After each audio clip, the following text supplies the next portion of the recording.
This is the first video of the web security series. Like with the binary exploitation stuff, we have to start by establishing some basics. When I started as a teenager with programming and web development, I did not quite understand how this whole browser, server, TCP, HTTP, headers, cookies, whatever work. So I tried to introduce those things slowly and move more and more into security aspects.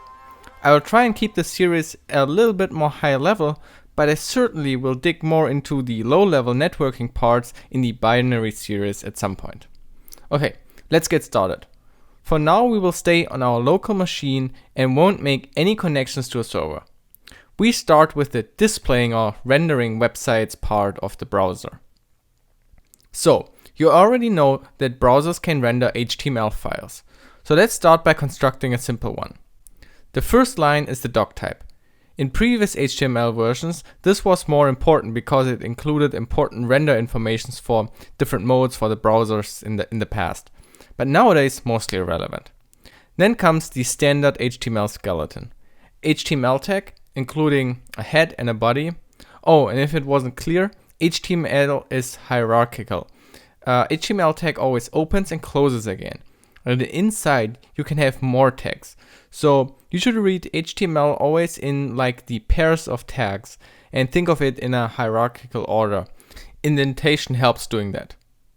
Let's add a heading with H1 and some text in a paragraph with P.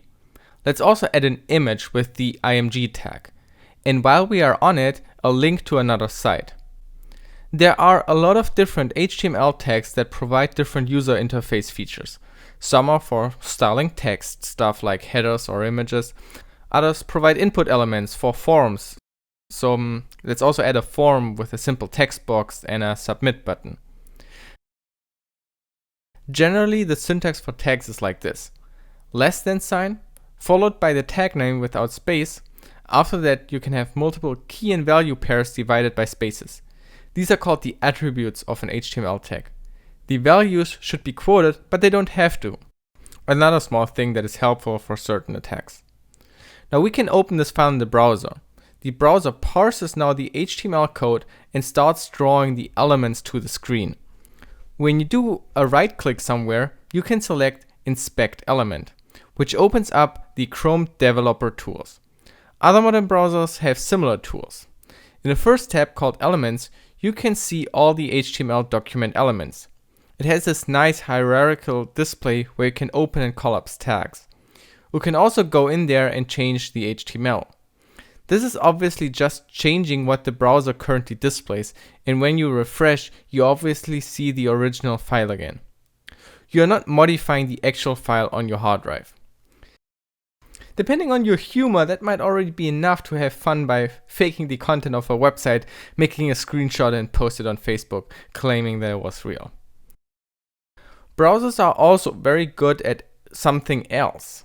HTML is kind of like a programming language, but when you write some weird HTML code, the page doesn't break like a Python or C program would. Browsers are very good at fixing crappy HTML code we write. Fixing is maybe a strong word. Let's say they are very liberal in what they accept. Here you see some examples. We put the form inside of a paragraph P tag, which is a violation of the standard. But in the inspect view, you can see how the browser fixed it by making a P tag before and after the form. Other fixes include they don't care if you forget to close your tags, or they don't complain if you use weird characters in weird places. It doesn't complain about IDs that are supposed to be unique being used multiple times. You can imagine that this might add exploitation if you are able to modify or generally inject new HTML code in the HTML of a site. You can use this to get around certain restrictions. For example, if you cannot use slashes for some reason, then simply don't close the tag. Anyhow, besides HTML, there are a few other very common technologies used. One is CSS. CSS is another type of language that allows you to style the HTML page. For example, changing colors. You have multiple options to do that. You can give each HTML element a style attribute, you can use a style tag, or you can reference a separate CSS file. CSS syntax is super easy. You start with an identifier called the selector. So first you have to decide which HTML tags you want to style. You can define styles for all tags of a certain kind, or tags with a certain class using a dot before the class name, or only the tag with this ID using the hash symbol. You can also combine these. Input.className references all input elements that have this class name, or comma separate if you want to give different selectors the same style, or hierarchical, only style this paragraph if inside of something else.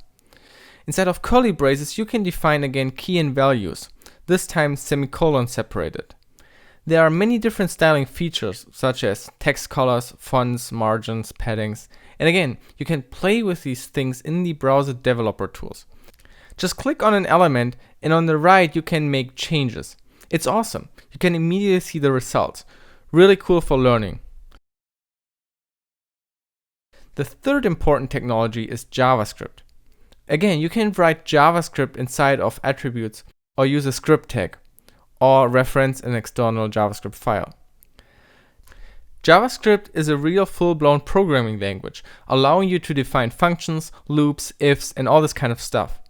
A common example and proof of JavaScript execution is to use something like alert or prompt, which will trigger a small pop-up alert box. So we can, for example, define a useless function that calls alert. To have JavaScript interact with HTML, there are two different major ways. One are events. They can trigger JavaScript execution. So, for example, we can add an onClick event handler on an HTML tag, and if the user clicks on that tag, it will execute the JavaScript function. The other one is accessing HTML from JavaScript. You can access the HTML elements through a hierarchical object model called the DOM.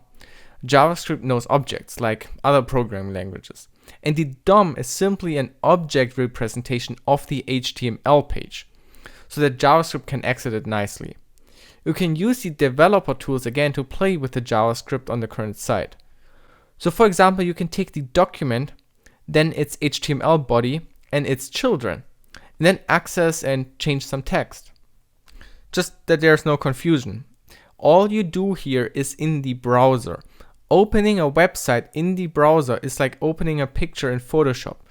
Photoshop renders this image, but also offers you tools to play with that image.